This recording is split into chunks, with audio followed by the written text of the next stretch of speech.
যে জনি ভাই 26 তারিখে কোন ক্লিনিকে ব্লাড, কোন রুগীকে, সেই রুগীর লোককে ধরে আমি তাদের প্রশ্নবিদ্ধ করব ব্লাডটা কেন এখানে, এই ব্লাডটার হিসাব তাদের দিতে হবে অবশ্যই। আর ব্লাডটা আমি রেখে দিচ্ছি।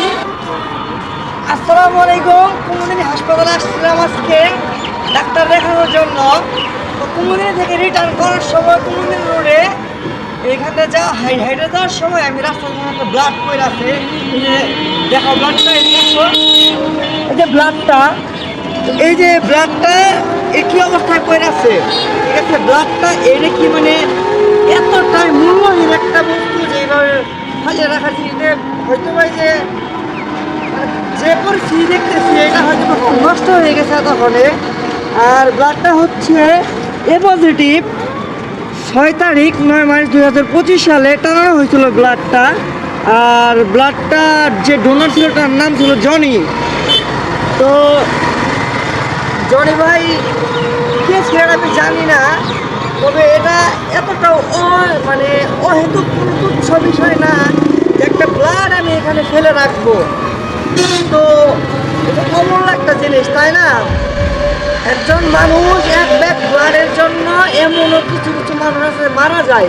যেমন আমি কিছুদিন আগে একটা নিউজ পাইছি যে একটা বেবি, তাকে হচ্ছে একটা ব্যাগ ব্লাড না দিতে পারলে সে হচ্ছে কোমায় চলে যাবে।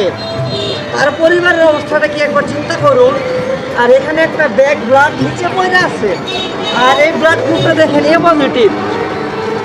আমার যদি মনে পড়ে যে আজকে থেকে 6 মাস আগে একটা মুরব্বী চাচি ছিল কাইতল্লার, উনি হচ্ছে এ পজিটিভ ব্লাড না পাওয়ার কারণে মারা গেছিল। 6 দিন যাবত ডোনার প্রচার করেও পাওয়া যায় নাই।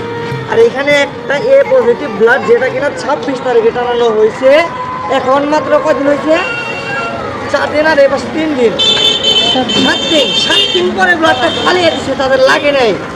মানে মানুষ কতটুকু নির্লজ্জ হলে এই ব্লাডটা তারা ফালিয়ে দেয়। এই ব্লাডটা কোথায় জানানো হয়েছে আমি জানি না, যেহেতু সাথে কোনো রিপোর্ট পাচ্ছি না। আমি অবশ্যই এই ডোনার জনিকে 26 তারিখে ব্লাড দিছে। এখানে হচ্ছে ব্লাডটা টানাইছে, যাই হোক মির্জাপুর তো আর বেশি অতগুলা হসপিটাল বা ক্লিনিক নেই। আমি অবশ্যই এটা খোঁজ নিব যে জনি ভাই 26 তারিখে কোন ক্লিনিকে ব্লাড, কোন রুগীকে, সেই রুগীর লোককে ধরে আমি তাদের প্রশ্নবিদ্ধ করব ব্লাডটা কেন এখানে, এই ব্লাডটার হিসাব তাদের দিতে হবে অবশ্যই। আর ব্লাডটা আমি রেখে দিচ্ছি।